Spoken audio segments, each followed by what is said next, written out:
Jacob ब्रोनोस्की अपनी किताब the ascent of man में कहते हैं, मनुष्य के पास न तो विशाल नख हैं, न विशाल दांत हैं, न सींग है, फिर भी यह दुनिया पर रूल कर रहा है। यह जो दुनिया पर रूल करना है, यह हमेशा से ऐसा नहीं रहा है।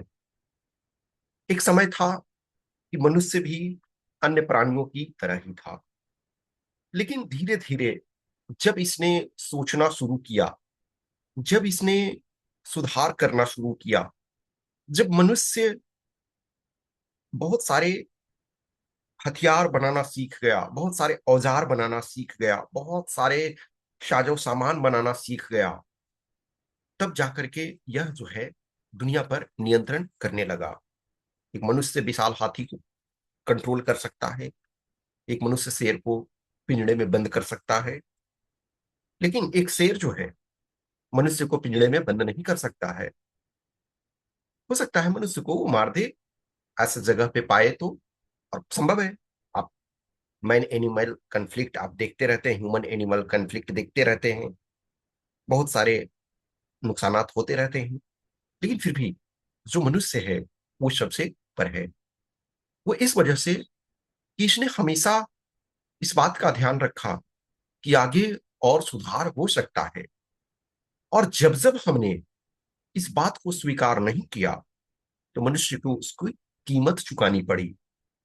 आप इतिहास के बहुत सारे कालखंड में देखते हो, उसको एक तरह से डार्क एज कहते हैं। क्यों? इस वजह से नहीं कि वो एज में लोग नहीं थे, उस एज में लोग अपनी एक्टिविटी नहीं कर रहे थे, लेकिन उस एज में लोग ने ये सोचना बंद कर दिया था कि सुधार की गुंजाइश है।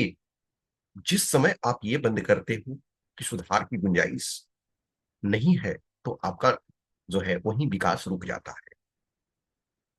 हजारों साल के इतिहास में हम आज यहां तक पहुंचे हैं, लेकिन अभी अब बहुत आगे निकलना है।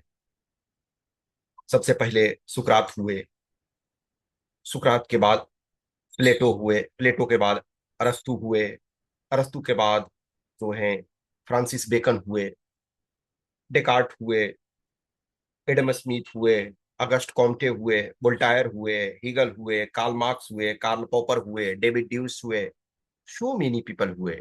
आप भारत में ही देखो तो जो सतयुग, त्रेता, द्वापर, कलयुग में पहुंच गए।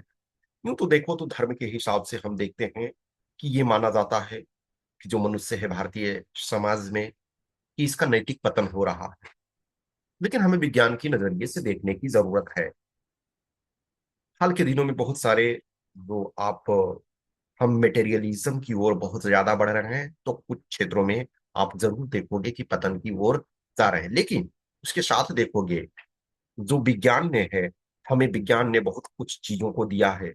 जो पॉजिटिव सोच वाले हैं, जो सकारात्मक सोच वाले हैं, वो हमेशा जो है समाज को बेटर बनाने की कोशिश कर रहे हैं। कोई भी एक जो रूल है वो फाइनल नहीं है।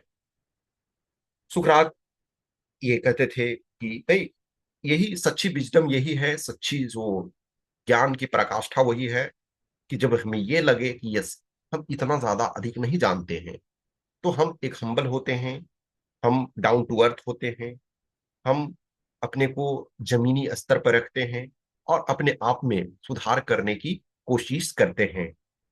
जिस दिन एक बच्चा को ये लग जाए कि अब हम बहुत कुछ जानते हैं, तो उसका डेवलपमेंट रुक जाएगा। कहीं भी आपका जो भौतिक एज है, जो फिजिकल एज है, जो शारीरिक एज है, सिर्फ वही नहीं मायने रखता है। वो जो आपका मेंटल एज है, वो मायने रखता है। कि यस, आपको जब लगता है कि नहीं हम अभी सीख रहे हैं, तो आप जिंदा हो। जिंदा होने का ये अर्थ है कि आपको हमेशा सीखते रहना है। जो आप अरिस्टोटल कहते हैं, अरस्तु, कि हमें जो है जब किसी चीज को बार बार करते रहते हैं, तो उसमें हमें महारत हासिल हो जाती है। लेकिन सिर्फ उस प्रोसेस में महारत हासिल हो करके हमें नहीं रुकने की जरूरत है। आप बर्ट्रैंड रसल को पढ़ोगे, जो साइंटिफिक टेम्परामेंट के संबंध में बोलते हैं, तो बर्ट्रैंड रसल जो हैं क्रिटिसाइज करते हैं अरस्तु को। आप कार्ल पॉपर को देखो, कार्ल पॉपर जो हैं वो प्लेटो को क्रिटिसाइज करते हैं, वो कार्ल मार्क्स को क्रिटिसाइज करते हैं, हीगल को क्रिटिसाइज करते हैं। तो क्रिटिसिज्म का ये मतलब नहीं है कि उनकी पर्सनल इनिमिटी है। कोई पर्सन हमसे 200 साल पहले हुए, 500 साल पहले हुए, 1000 साल पहले हुए, 2000 साल पहले हुए, आज हम उनको क्रिटिसाइज कर रहे हैं तो व्यक्तिगत स्तर पे नहीं, उनके जो काम है, उनके जो कृत्य हैं। हाँ, हमें ये मानने की जरूरत है, हमें ये समझने की जरूरत है कि जो हम चीजों को आज देख रहे हैं, जो भी चीजें आज हमारे पास है, उसमें हजारों लाखों लोगों का योगदान रहा है। तो हम उनके योगदान को नजरअंदाज नहीं कर सकते हैं, लेकिन जो बातें उनकी सही नहीं है, हम उनको सिर्फ विरासत के तौर पर नहीं रख सकते हैं। बहुत सारी चीजें हैं, जैसे अरस्तु ने कहा कि महिलाओं को कम दांत होते हैं, उनकी कम बुद्धि होती है, जो एक दास है वो दास होने के लिए ही पैदा होता है। तो हम इन सारी चीजों को कैसे स्वीकार कर सकते हैं? जिस व्यक्ति ने, जिस समाज ने महिलाओं को दबा करके रखा, बहुत सारे वंचित वर्गों को दबा करके रखा, तो हम उस वंचित वर्ग को दबाने के लिए उनकी प्रशंसा नहीं कर सकते हैं। अगस्ट कॉम्टे कहते थे कि तारों का जो संरचना है वो किस चीज से बने हैं हम कभी नहीं जान सकते हैं, लेकिन उनके ही जीवन काल में बहुत सारे जानकारियां आने लगी। तो जीवन जो है वो हमेशा, जो सुधार होता है वो आपको गुंजाइश हमेशा रहता है। आप साइंस के क्षेत्र में देखो, सबसे जरूरी आप साइंस विज्ञान के क्षेत्र में देखते हो। सोचिए आज से कुछ साल पहले जो है एक जगह से दूसरी जगह यात्रा करना कठिन हो रहा था। आप सीधा भारतीय रेलवे को ही देखो। भारतीय रेलवे जो है वो यातायात का जो एक बड़ा जरिया है, साधारण लोगों को, जो मिडिल क्लास और जो पुअर पीपल हैं, उनके लिए यातायात का एक बड़ा, सबसे बड़ा साधन है लंबी दूरी यात्रा करने में, या इवन छोटी दूरी की यात्रा करने में। लेकिन क्या आप देख रहे हो कि रेलवे में सुधार नहीं हुआ? बहुत सुधार हुआ। सोचिए एक वक्त जो भाप इंजन से चलता था, उसकी स्पीड बहुत कम थी, बहुत सारे जो इनइफिशियंसी थे, फिर धीरे धीरे करके हमने उसमें सुधार किया, पटरियों को ठीक किया, जो इंजन को ठीक किया, उसके बाद डीजल इंजन आए, फिर उसके बाद इलेक्ट्रीफाई हमने किया, फिर उसके बाद कंपार्टमेंट्स को, कोच को हमने सही किया। पहले गंदगी बहुत सारी थी, आज के डेट में देखो बहुत सारे लग्जरी ट्रेन चल रही है। यस यस, ये सही है कि वो उसमें आप एक्स्ट्रा कॉस्ट पे करना पड़ता है, सब लोग उसको अफोर्ड नहीं कर सकते हैं, लेकिन जो कर सकते हैं तो सुविधाएं तो बढ़ती जा रही है। लेकिन यदि सुविधाएं हैं और वो आज कोई अफोर्ड नहीं कर रहा है, तो वो अपनी मेहनत से, अपने हार्डवर्क से वो कल उस अवस्था में पहुंच सकते हैं जहां उसको अफोर्ड कर सकें। तो आप भारतीय रेलवे में ही देखोगे, एटलीस्ट हर कोई जो है वो रेलवे को यूज करते हैं। देयर आर एक्सेप्शन हैं जिन्होंने जीवन में रेलवे में नहीं चढ़े, ट्रेन में चढ़ा होगा, लेकिन जो मेजोरिटी है, अब बहुत सारे जो ऐसे पीपल हैं जो सपोज करो एक आदिवासी क्षेत्र में हैं, या कुछ ऐसे कंडीशन में हैं कि हो सकता है वो नहीं चढ़े होंगे। कुछ ऐसे लोग हैं, जैसे एक कुछ जैन मुनि होते हैं, जो मुनि होते हैं वो पैदल यात्रा करते हैं, तो वैसे हो सकते हैं, बहुत सारे हैं ऐसे, लेकिन जनरली ज्यादातर जो है कभी ना कभी तो इसमें आप सुधार देखते हो। चिकित्सा के क्षेत्र में देखो, मेडिकल साइंस में देखो, मेडिकल साइंस में कितना सुधार हुआ है। सोचिए, जो आज से आज भी आपको बहुत सारे ऐसे लोग मिल जाएंगे जिनकी एज 70 साल होगा, 80 साल होगा, या 90 साल होगा। वो बोलेंगे कि हमारे हमने सपोज करो कि 10 बच्चे पैदा किए, उसमें से 7 जो हैं बचपन में मर गए। लेकिन आज देखो, यदि कोई 2 बच्चे पैदा कर रहे हैं तो दोनों उनके जीवित रह रहे हैं। यस, ऑब्वियसली ऐसा नहीं है कि आज भी मोर्टेलिटी रेट है, child mortality rate, इनफैंट mortality rate है। पहले बहुत सारी महिलाएं जो हैं बच्चे पैदा करने के दौरान उनकी मृत्यु हो जाती थी, आज भी हो रही है, लेकिन वो संख्या जो है बहुत हमने कम किया। बहुत सारी बीमारियां जो है उसमें हमने टीका बना, जैसे देखो, जो आज भी हम कह रहे हैं कि बहुत सारी महिलाएं आज भी बच्चा पैदा करने के ड्यूरेशन में उनका डेथ हो रहा, तो हम निरंतर सुधार कर रहे हैं। हम टारगेट रख रहे हैं कि हमें सुधार हो। शिक्षा के क्षेत्र में देखो, भारत जो जब आजाद हुआ था तो 1951 के सेंसस में हमारे पास जस्ट 18% लोग थे, साक्षर थे। आज जो 2011 का सेंसस, वो भी बहुत लंबा समय हो गया, तब हमारे पास 74% थे। अब जो सेंसस 2027 में होगा तो ये संख्या जो होगा 85 प्लस हो जाएगा धीरे धीरे। लेकिन क्या है, अभी भी हमारे पास सुधार की आवश्यकता। जब सपोज करिए कि 100% भी साक्षरता हो जाएगी, फिर हमें उसकी गुणवत्ता को बढ़ाना होगा। अभी भी हमारी गुणवत्ता में बहुत समस्या है। आप कृषि में देखो तो बहुत सारे सुधार हुए हैं। एक समय था, लोग कम थे, जमीन उतना ही थी, लेकिन लोग अपने पेट नहीं भर पा रहे थे। आज जनसंख्या बहुत गुना बढ़ गया, जमीन बढ़ा नहीं, जमीन कम हो रहा है। अब आप धीरे धीरे तो कम हो रहा है ना।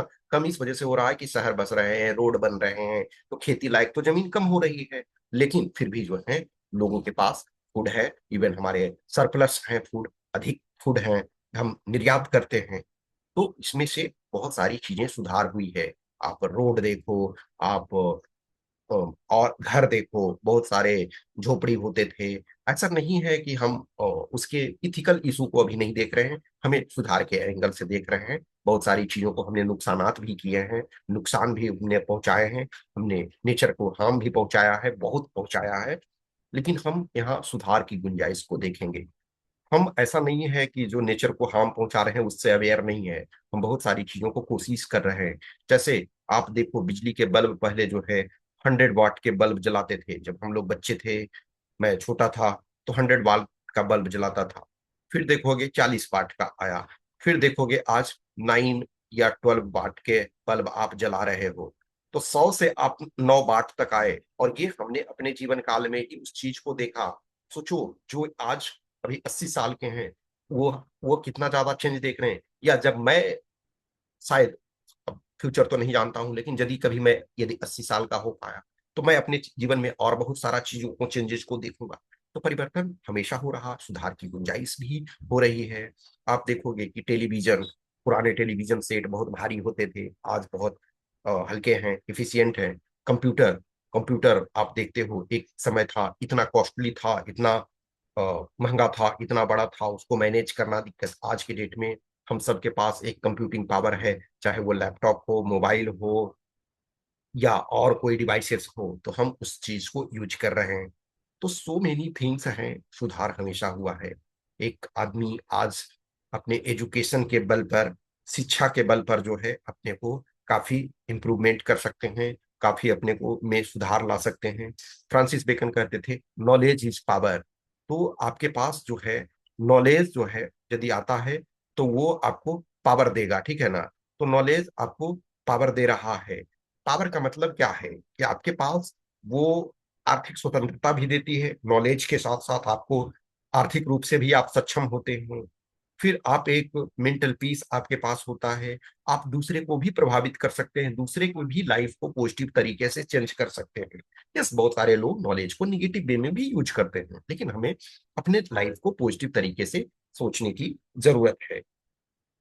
हर पर्सन जो है वो हमेशा लर्न करते रहते हैं। आपकी जो शिक्षा है कभी भी समाप्त नहीं हो पाती, शिक्षा को हमेशा बढ़ता रहता है, जो आगे स्कोप होता रहता है। न्यूटन दुनिया के महान वैज्ञानिक कहे जाते थे, और कहे जाते हैं, आज भी हैं, और लंबे समय तक रहेंगे वो। लेकिन जब आइंस्टीन आए तो उन्होंने दुनिया को दूसरे तरीके से देखने लगा। तो वो, उन्होंने जब दुनिया को देखा, तो जो न्यूटन थे वो हर चीज में फिर सही साबित नहीं हुए, बहुत सारी चीजों में थे वो न्यूटन गलत हुए। आइंस्टीन आए तो लगा दुनिया ने, विज्ञान ने सब कुछ खोज लिया। लेकिन उसके बाद भी, आइंस्टाइन के मरने के बाद भी, उनके डेथ के बाद भी दुनिया में सुधार चलता रहा, विज्ञान में सुधार चलता रहा। तो हर समय हमारे पास स्कोप होता है, हमारे पास सुधार होना है। उसके लिए क्या जरूरी है कि हमें ओपन माइंडेड होने की जरूरत है, हमें खुले दिमाग से सोचने की जरूरत है कि पहले जो कुछ हो रहा था क्या वो सही है। यदि सही है तो हम उसी रास्ते पे चलेंगे। लेकिन यदि उसमें और सुधार की, भले वो रास्ते सही हो सकते हैं, लेकिन क्या सुधार की गुंजाइश है? यदि है तो हमें उस चीज के बारे में सोचना चाहिए। बर्जीलियस जो हुए, उन्होंने वाइटल फोर्स थ्योरी दिया, जैव शक्ति सिद्धांत। उसमें उन्होंने बोला कि जो ऑर्गेनिक कंपाउंड है उनका सिंथेसिस जो है वो लेबोरेटरी में नहीं किया जा सकता है। तो बहुत दिन तक विज्ञान जो है वो रुका रहा। विज्ञान में नए प्रयोग ऑर्गेनिक कंपाउंड में रुके रहे, ऑर्गेनिक केमिस्ट्री में। लेकिन बर्जिलियस के ही शिष्य बोहलर हुए, उन्होंने यूरिया का सिंथेसिस किया और फिर पेंडोरा बॉक्स खुला। तो हम हमेशा जो है रेडी रहने की जरूरत है हर जो आने वाले चीजों में। आप देखो मूर्स लॉ। मूर्स लॉ क्या कहता है कि हर 18 महीने में जो आपका कंप्यूटिंग पावर है वो दुगना होता जाएगा और प्राइस जो है कम होता जाएगा। अभी तक देखा जाए तो मोर और लेस वो सही रहा, लेकिन अब मूर्स लॉ अपने उस स्ट्रिक्ट सेंस में सही नहीं है। तो देखो मूर्स लॉ सही था और उसका एडवांटेज भी मिला, सब लोगों को मिला। जो लोग एक समय, मैं बता रहा हूँ 2007, जब हमने इंजीनियरिंग कॉलेज में एडमिशन लिया था, तब लैपटॉप एक प्रिविलेज चीज होता था, मोबाइल एक प्रिविलेज चीज होता था। और खास करके यदि कैमरा वाला मोबाइल है तो वो प्रिविलेज चीज होता था। ठीक है, मैंने कुछ साल बाद ही 2010 में पहली बार कैमरा वाला खरीदा।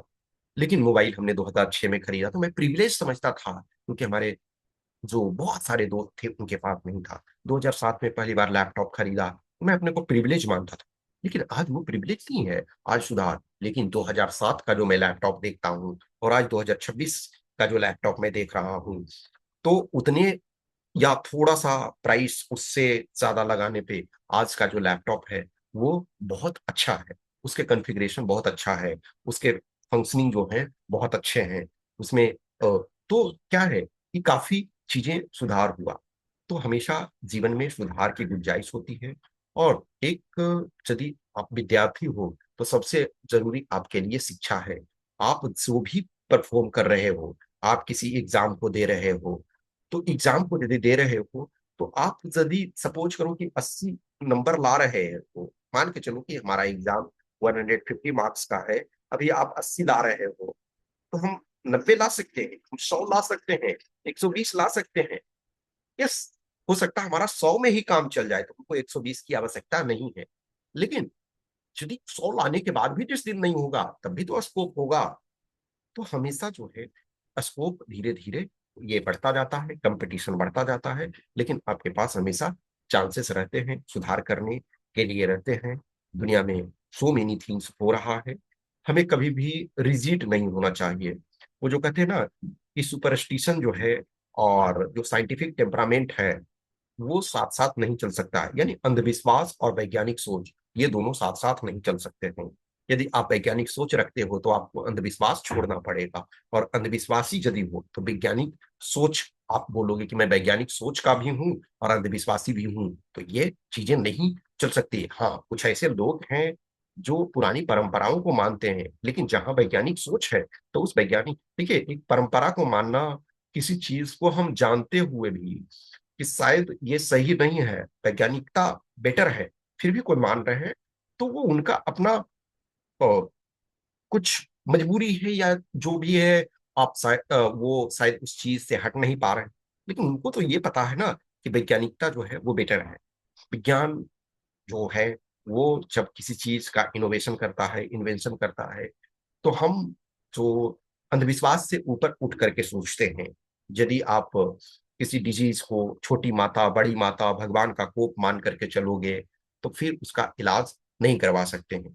जैसे फॉर एग्जाम्पल किसी को स्नेक बाइट से बहुत सारे लोगों की जान चली जाती थी, आज भी बहुत सारे लोगों की जान चली जाती है। हम यदि ये मान लें कि सांप जो है शंकर जी के गले में लटका रहता है, तो शंकर जी उसको दंड देने के लिए सांप को कटवा रहे हैं, तो जिसको काटा इसका मतलब है स्वर्ग मोक्ष की प्राप्ति होगी, तो फिर हम वैज्ञानिक रूप से उसका इलाज नहीं कराएंगे और व्यक्ति का डेथ हो जाएगा। लेकिन हम जब सोचेंगे कि यस, हम एक तरफ भगवान को मान रहे हैं, ये आपकी अपनी श्रद्धा है, लेकिन यदि किसी को सांप काट लिया तो हम उस अंधविश्वास में नहीं रहेंगे कि इसको झाड़ फूक करवाएं, इसको शंकर जी का वरदान माने, प्रसाद माने, नहीं। उसको हम यदि चाहते हैं कि यस ये आदमी जीवित बचे, ये आदमी स्वस्थ रहे, तो हम इसे डॉक्टर के पास ले जाएंगे। एक पहले देखोगे कि छोटी छोटी बीमारियां, हैजा, कॉलरा, से हजारों लोग का डेथ होता था। आज जो है वैज्ञानिकता के कारण जो आपका डेवलपमेंट हुआ, चीजें अच्छी हुई। सोचिए, आज से जो कोविड 19 पैंडेमिक को जैसा चीजें 100 साल पहले होता तो बहुत सारा लोग मरते, लेकिन आज कहीं ना कहीं मेजोरिटी ऑफ लोगों ने टीका लगवाया। कुछ लोग हैं, आज भी हैं, जिन्होंने टीका नहीं लगवाया, उनको लगा कि ये गलत है, या बहुत सारे जो धर्म के पुरोधा हैं उन्होंने मना किया, कुछ लोगों ने, और उस अंधविश्वास में। लेकिन फिर भी टीका लगाने से काफी जो है हमारा सुधार हुआ, सुविधा। तो हमेशा कभी हम ये नहीं कह सकते हैं कि हम पीक पर पहुंच गए हैं। हमेशा सुधार की गुंजाइश रखनी चाहिए। ओके, धन्यवाद।